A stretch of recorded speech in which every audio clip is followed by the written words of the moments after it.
Bertrand Valliorgue est professeur de stratégie et gouvernance des entreprises à l'Université Clermont-Auvergne. Il est également membre de l'Institut français de gouvernement des entreprises à l'EM Lyon. Ses travaux de recherche portent sur les enjeux de développement durable dans le contexte de l'Anthropocène. Il est l'auteur de l'essai « La raison d'être de l'entreprise » publié aux presses universitaires Blaise Pascal. L'intention de cette séquence, elle part du fait que nous observons à l'heure actuelle un emballement autour de la notion de raison d'être de l'entreprise. On en parlait rapidement hier. Son intervention consistera à montrer que ce questionnement sur le sens et la portée de l'activité économique de l'entreprise n'est absolument pas nouveau.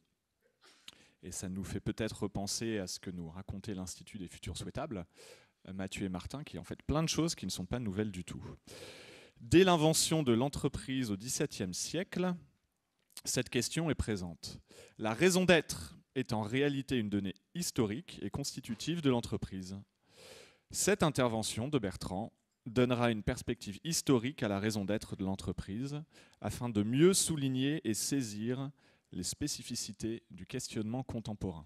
Je vais vous parler ce matin de la notion de raison d'être d'entreprise et mon idée, c'est de vous donner une perspective historique pour je crois qu'on comprenne bien d'où l'on vient sur ce sujet-là et puis ce qui nous arrive et quelles sont les spécificités du questionnement contemporain autour de la raison d'être. Donc, je vais vous partager le diaporama que j'ai préparé qui va nous servir de support. A priori, nous y sommes sur le partage d'écran.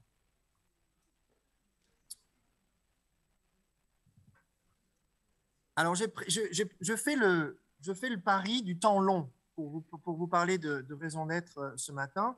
Je fais le pari de raison d'être des entreprises. Je fais le pari d'un temps long pour qu'on comprenne bien ce qui arrive. Alors, il y a un contexte international sur le questionnement de la raison d'être, mais moi, je vais me focaliser sur le contexte français qui est bien évidemment percuté par tout ce qui se passe au niveau international. Et ça, c'est d'ailleurs historique. Ça ne date pas de notre période contemporaine. Alors, pour nous lancer dans le sujet, je vous donne deux grandes figures d'entrepreneurs. Le premier que vous voyez sur la gauche de l'écran, c'est Com de Médicis, le fameux Com de Médicis, qui a été le patriarche de la famille Médicis et qui était un riche entrepreneur, un riche mécène et qui a participé à un développement économique remarquable pendant la période de la Renaissance. Je contraste cette figure avec celle de Bernard Arnault. Donc Bernard Arnault, nul besoin de le présenter, c'est également un entrepreneur richissime avec un grand succès économique et puis aussi une forme de parrainage autour des arts et des sciences. Il y a une différence fondamentale entre l'activité économique portée par Com de Médicis et l'activité économique portée par Bernard Arnault et évidemment l'ensemble des entrepreneurs contemporains. La différence fondamentale, c'est qu'entre Com de Médicis et Bernard Arnault, nous avons inventé l'entreprise. Nous avons mis en place, nos sociétés ont mis en place le système de l'entreprise. L'entreprise que je vais définir ici comme une structure légale autonome qui est dotée d'une personnalité morale qui permet une séparation des patrimoines. C'est ce qu'on appelle, en termes juridiques, donc plus spécifiquement, une société anonyme. Au temps de Com de Médicis était personnellement responsable de l'activité économique qu'il organisait. Il employait personnellement les individus qui travaillaient pour lui. Il n'y avait pas cette notion, contrairement à Bernard Arnault, qui lui organise son activité économique à partir d'un montage de sociétés dont la tête est LVMH. Et ce n'est pas Bernard Arnault qui emploie physiquement des employés, c'est les entreprises et les différentes filiales du groupe LVMH. C'est ça que l'on a inventé, qui fait une très grande différence, vous allez voir, entre Com de Médicis et Bernard Arnault. Et cette invention de la société anonyme, elle a 400 ans, de cette entreprise. Elle a même un peu plus, mais en tout cas, ça prend des proportions importantes à partir du XVIIe siècle. Et ce que je veux échanger avec vous, c'est que l'énorme plasticité de cet outil qui s'appelle l'entreprise, eu égard précisément la question de sa raison d'être. Parce que la raison d'être de l'entreprise d'il y a 400 ans, on se posait déjà la question, vous allez voir, et la raison d'être de l'entreprise aujourd'hui dans le contexte contemporain, eh bien, elle est différente. Et ce qui est remarquable, c'est la capacité d'adaptation et de re-questionnement de l'entreprise qui, vous le verrez sur la longue période historique, s'est interrogé plusieurs fois sur quelle était sa raison d'être. Donc, je dirais que sur ce balayage historique que je vais commencer juste après, moi, j'ai 3 objectifs. Premier objectif, c'est de vous montrer que le questionnement, il n'est pas original. Se questionner sur la raison d'être, c'est absolument pas quelque chose d'original. C'est quelque chose qui est même très ancien. Qu'il y a déjà eu plusieurs questionnements et que le questionnement d'aujourd'hui, que nous nous posons en tout cas dans le contexte français, il est aussi très lié et dépendant d'autres questionnements qui se sont posés préalablement. Donc, il y a une dépendance de sentier autour de la question de raison d'être. Et puis, le troisième objectif, c'est de aussi bien comprendre quelles sont les spécificités de la période contemporaine. Parce qu'il y a des spécificités bien caractéristiques de la période contemporaine qui nous amènent à nous réinterroger sur la raison d'être des entreprises. Alors, je commence mon balayage historique en 1664. Je commence mon balayage historique avec la Compagnie des Indes orientales. Alors, c'est une compagnie maritime qui a été créée via un décret royal en août 1664. Et cette Compagnie des Indes, c'est en réalité ce qu'on peut appeler aujourd'hui une entreprise maritime. C'est une société de capitaux. Cette société de capitaux, elle contient des actionnaires. Alors, parmi ces actionnaires célèbres, il y a Voltaire, mais il y a également Louis XIV. Et c'est là où on voit apparaître, si vous voulez, la technique de l'entreprise et de la société anonyme, avec une distinction du patrimoine des actionnaires, avec une distinction du patrimoine et de l'activité de l'entreprise de la compagnie. Ils mettent en place ce système-là. Ils créent à grande échelle une entreprise pour partir, vous allez voir, pour faire quoi justement, parce que c'est ça qui est intéressant. Alors, cette Compagnie des Indes orientales, eh bien, elle a non seulement une raison d'être, mais une lettre de mission. Et cette lettre de mission, elle est précisément signée par le roi Louis XIV et elle fait l'objet d'une validation par le Parlement de Paris, l'ancêtre de l'Assemblée nationale. Et qu'est-ce qu'ils disent? Qu'est-ce qu'elle dit, cette lettre de mission? Eh bien, elle donne les grandes lignes, elle structure même les grandes lignes de la Compagnie des Indes orientales. Et elle dit qu'il s'agit d'organiser et structurer le commerce sur l'océan Indien autour d'un ensemble de matières premières, notamment des épices. Donc, la Compagnie des Indes doit avoir et structurer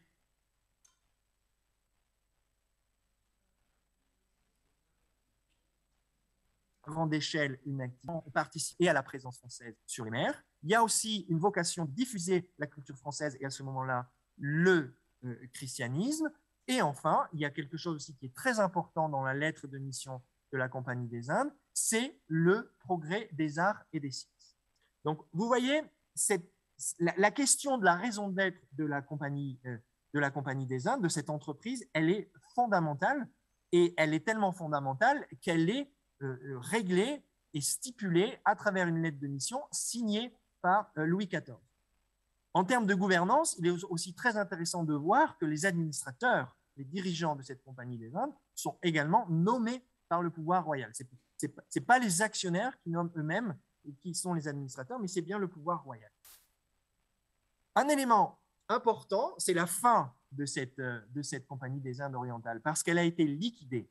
Elle a été liquidée par le pouvoir révolutionnaire en juillet 1793. Elle a été liquidée pour plusieurs raisons.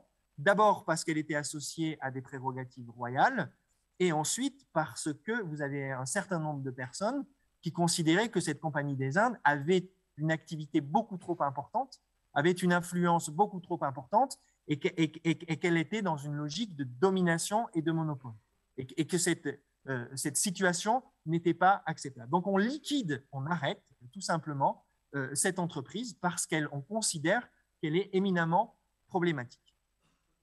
Donc là, vous voyez, on a le premier mouvement du questionnement sur la raison d'être dans un contexte d'entreprise avec ce que je viens de dérouler. peu de temps après la liquidation de la Compagnie des Indes, c'est-à-dire en 1807, on se dit quand même, les pouvoirs publics se disent quand même, cet outil de l'entreprise et de la société de capitaux, il est relativement utile et puissant. Et sans doute, il y a eu des dérapages et des dysfonctionnements au niveau de la Compagnie des Indes orientales, mais il faut quand même qu'on garde cet outil de la société anonyme parce qu'il est puissant. Et donc, dans le Code de commerce de 1807, on redonne vie. Et en réalité, c'est là qu'on donne une existence institutionnelle à la société de capitaux à travers le Code de commerce de 1807. Et là, ce qui est très intéressant de comprendre, c'est tout le processus qui conduit à avoir la possibilité de créer cette entreprise sous forme de société anonyme. Parce que c'est un vrai parcours du combattant. Il faut d'abord une enquête préfectorale, il faut ensuite une visée du ministère de l'Intérieur et une validation par le Conseil d'État. Et on est sur environ, pas plus, de 10 autorisations de création d'entreprises par an à ce moment-là, avec un État qui regarde spécifiquement à travers les enquêtes préfectorales la moralité et les compétences des dirigeants qui vont lancer ces entreprises. Et là aussi, un point très intéressant par rapport à la raison d'être de ces entreprises, c'est que l'accord et l'autorisation de créer cette entreprise, il est uniquement accordé et validé si les personnes qui se lançaient avaient un projet qui était jugé d'intérêt collectif. Et quand on regarde toute la statistique des entreprises qui sont créées à ce moment-là, c'est des mines d'intérêt public, c'est des voies ferrées, des compagnies de transport, la construction de ponts et de canaux, des banques et des compagnies d'assurance. Il est aussi important de voir qu'à ce moment-là, il n'y a aucune assistance et aide publique en cas de faillite. Les entrepreneurs se débrouillent, les actionnaires se débrouillent par rapport à une éventuelle perte quand cela arrive. Donc là on rentre dans l'ère moderne, mais vous voyez, nos sociétés européennes rentrent dans l'ère moderne de l'entreprise, mais elles y rentrent avec énormément de précautions et une vigilance de l'État très, très, très importante, puisque vous voyez ce parcours, préfecture, Conseil des ministres de l'Intérieur et Conseil d'État, il fallait 2 ans pour créer une entreprise. Tout change à partir de 1867, parce que, si vous voulez, il y a beaucoup de personnes qui veulent cette solution de la société de capitaux, parce qu'elle a énormément d'avantages, notamment avec la dissociation du patrimoine privé et du patrimoine de l'entreprise. Tout le monde recherche la société anonyme. Et elle s'impose, si vous voulez, il y a une libéralisation qui se met en place à partir de 1867. Il n'y a plus besoin, à partir de juillet 1867, il n'y a plus du tout besoin de la validation de l'État pour créer une entreprise. C'est complètement libéralisé. Il faut que la raison d'être, cette fois-ci, n'est plus contrôlée. Elle doit simplement être licite. L'État, la puissance publique, n'intervient plus pour dire oui ou non, je valide ou je ne valide pas, parce que c'était en réalité comme ça que ça marchait, ne validez pas l'activité économique que voulait lancer l'entreprise. Et là, ça explose. Si vous voulez, on voit apparaître la diffusion dans toute l'économie, dans toute la société française, de la société anonyme. On en crée plusieurs milliers, centaines par an, voire quelques milliers en période haute. On en compte 40 000 en 1927, ce qui est énorme. Et en 1939, il faut savoir qu'il y avait 3 000 entreprises cotées à la Bourse de Paris. Donc, on était dans une explosion du recours à la société anonyme. Les pouvoirs publics considèrent que l'entreprise est le facteur du progrès social et de diffusion du progrès social dans la société et l'économie. Ils font le pari d'une économie de marché, ils font le pari d'une économie libérale, et l'instrument de cette économie libérale, c'est l'entreprise. Il est par contre très important de comprendre que pendant toute cette période, qui commence à partir de 1867, les entreprises qui sont jugées stratégiques ou qui sont jugées d'intérêt public, elles sont sous contrôle de l'État. Elles sont sous le contrôle d'un État qui est actionnaire exclusif ou majoritaire des entreprises qu'il considère comme étant d'intérêt public. Donc, ce qui est pas important, jugé pas important ou jugé décalé par rapport à des objectifs d'intérêt général, on laisse faire l'entreprise. Ce qui, au contraire, est jugé d'intérêt stratégique et général, là, l'État, la puissance publique, joue un rôle majeur d'actionnaire pour définir et préciser la raison d'être de ces entreprises publiques qui ont, par définition, des objectifs en termes d'intérêt général très importants. Tout change, et c'est là qu'il y a un point de bascule fondamental en France, ça arrive plutôt aux États-Unis, mais chez nous, le point de rupture, selon nos travaux, hein, le point de rupture, c'est 1986 en France, avec les lois de privatisation. Il faut savoir qu'avant 86, l'État français était actionnaire de plus de 3500 entreprises qui étaient jugées précisément stratégiques et d'intérêt public. Eh bien, il décide, pour tout un tas de raisons que je ne peux pas détailler ce matin, de privatiser, c'est-à-dire de se désengager d'un certain nombre de grandes entreprises et de faire entrer des actionnaires. Et là, ça change complètement, si vous voulez, ça change complètement le rapport à l'entreprise. Parce que les entreprises, du point de vue des marchés financiers et des actionnaires qui se développent, eh bien, ces entreprises, elles deviennent progressivement des supports d'épargne et de placement. C'est-à-dire que l'entreprise devient une solution pour capitaliser, pour placer des excédents et pour financer une épargne et pour financer une retraite. Et à partir de ces années 80 et 90, on voit se développer tout un écosystème actionnarial qui est là et qui est aujourd'hui en phase de consolidation. Et cette financiarisation de l'économie, appelons-la comme ça ce matin, elle est à l'origine d'une transformation profonde de la raison d'être des entreprises qui devient de plus en plus centrée sur un objectif de performance actionnariale, parce que de cette performance actionnariale dépend la capacité à rémunérer une épargne et financer des retraites. Donc, il y a des enjeux sociétaux considérables autour de l'évolution de la raison d'être de l'entreprise.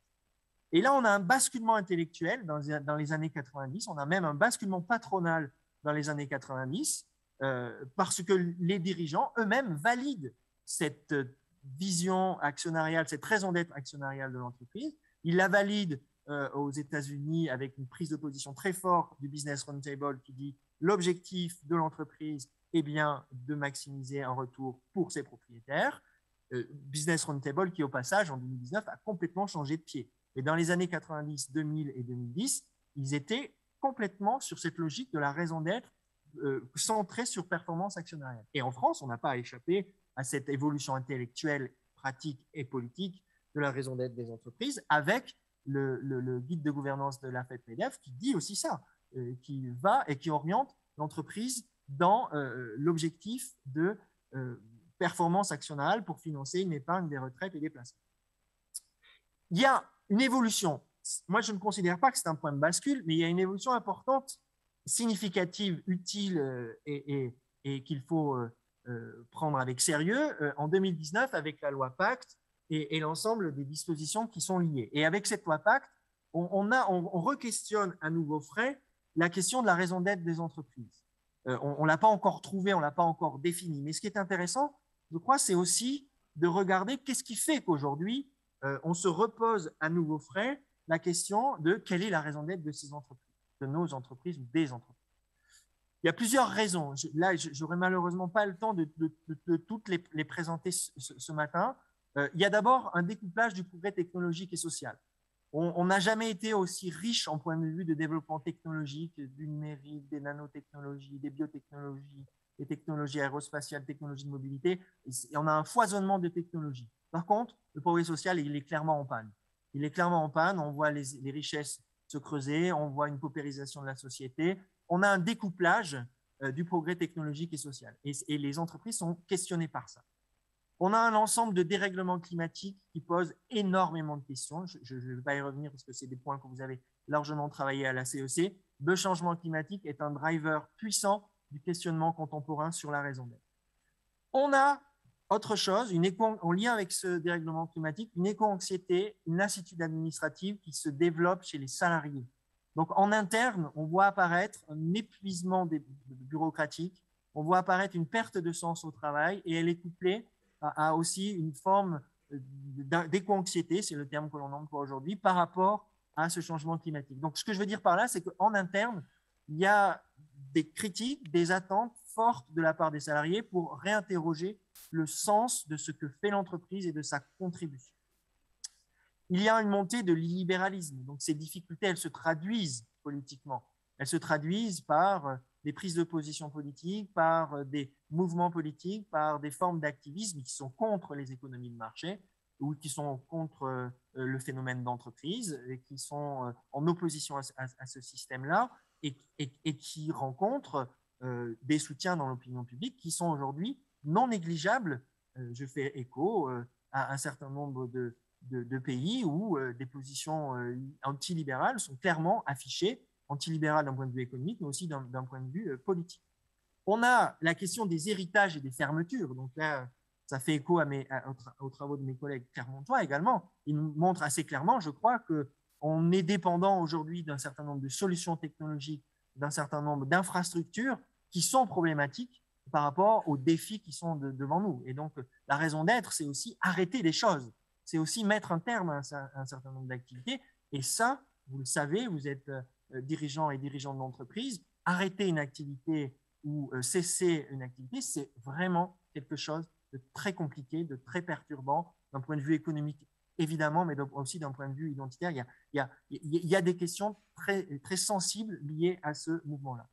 Et puis, très paradoxalement, il y a cette reconquête de l'indépendance. Je crois aussi que l'indépendance d'un pays, une forme de souveraineté, je n'aime pas énormément cette expression, mais elle traduit bien une tendance où il ne s'agit plus de partir à la conquête des mers, comme c'était le cas de la compagnie maritime, mais il s'agit d'assurer sur un territoire un ensemble de besoins et de ressources fondamentales pour les citoyens.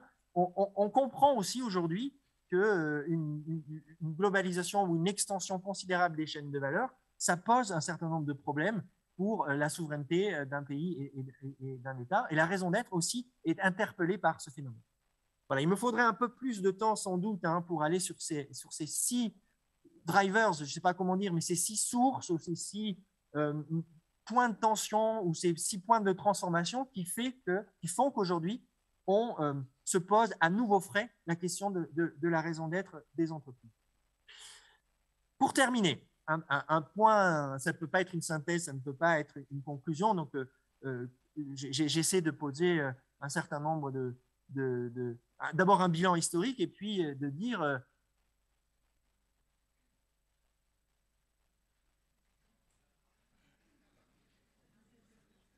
qu'est-ce qui peut arriver et qu'est-ce qui peut se passer autour du questionnement.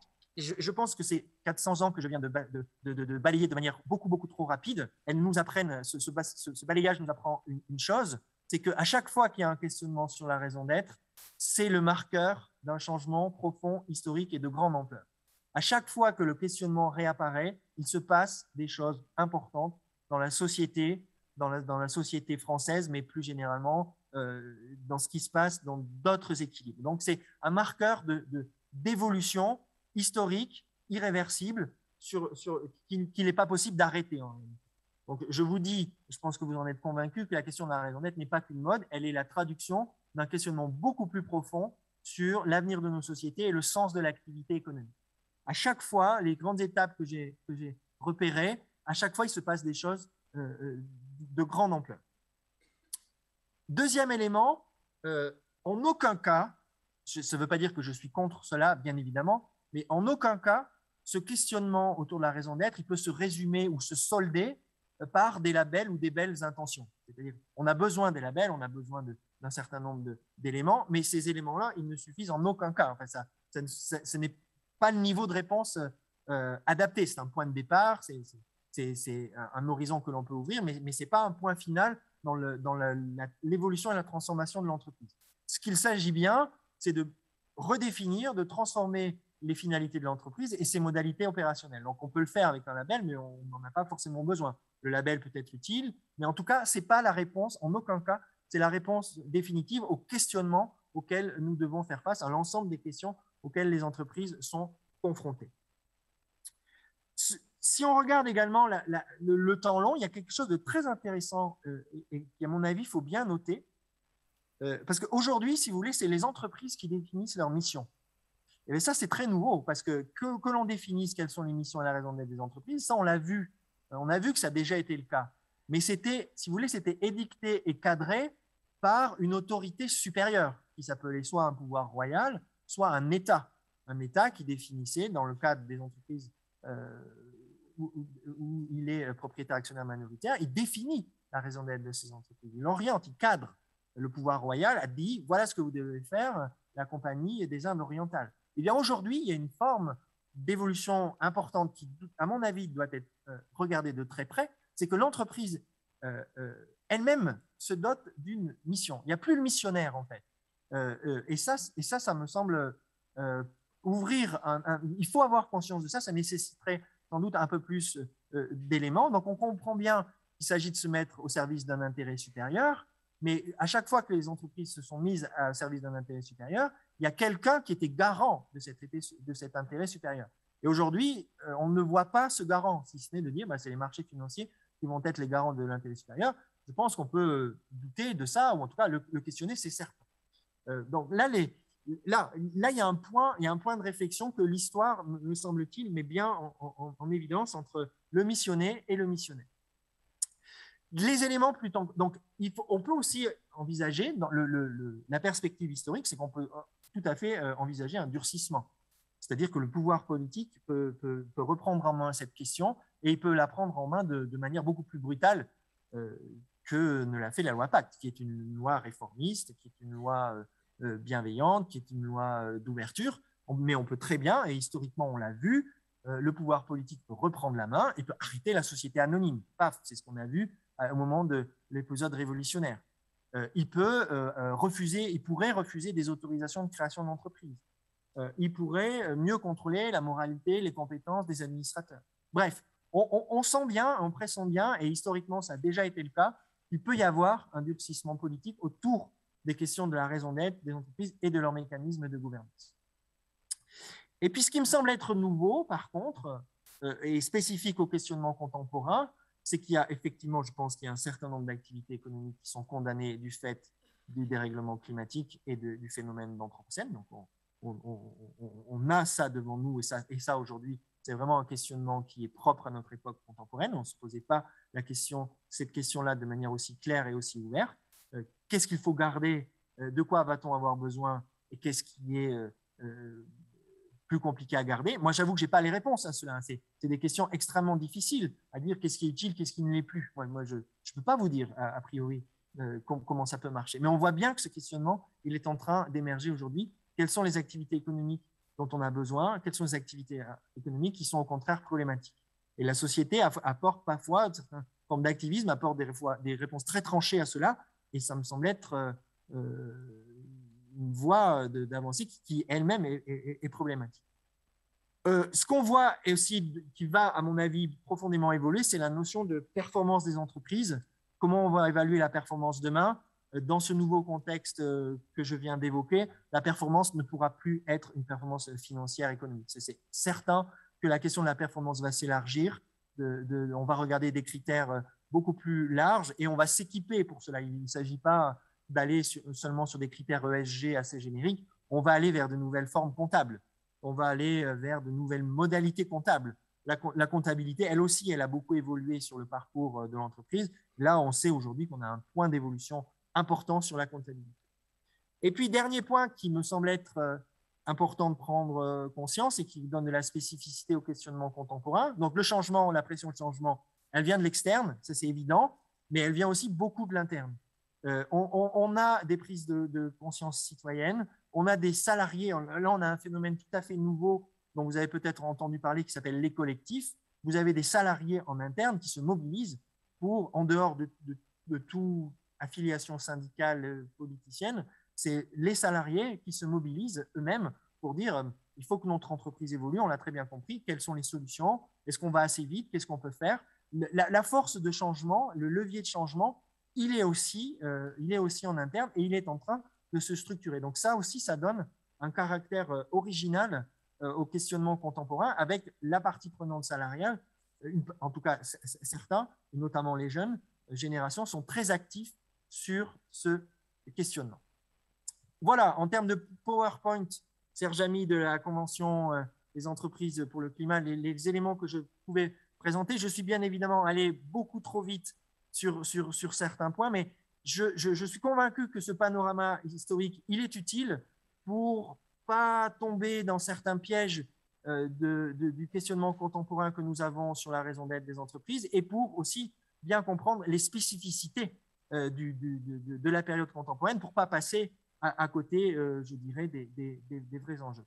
Voilà. Merci encore une fois pour cette invitation. J'aurais beaucoup aimé être avec vous pour justement nourrir un certain nombre de questions que cette présentation ne manquera pas de susciter.